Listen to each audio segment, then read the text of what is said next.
How to make Kurkuri Bhindi okra or ladyfinger.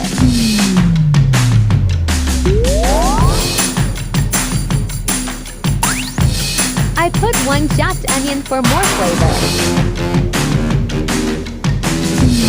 To watch more, subscribe.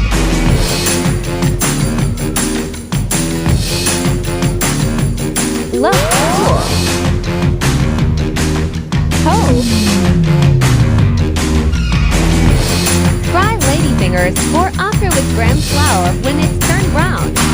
Take it out from the fry pan. After that, put onions on the same pan and cook them.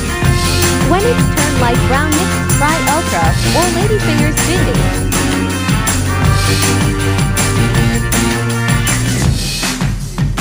Don't forget to put salt for taste.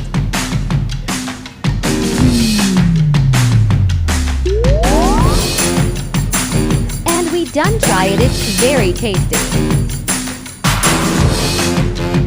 Super delicious.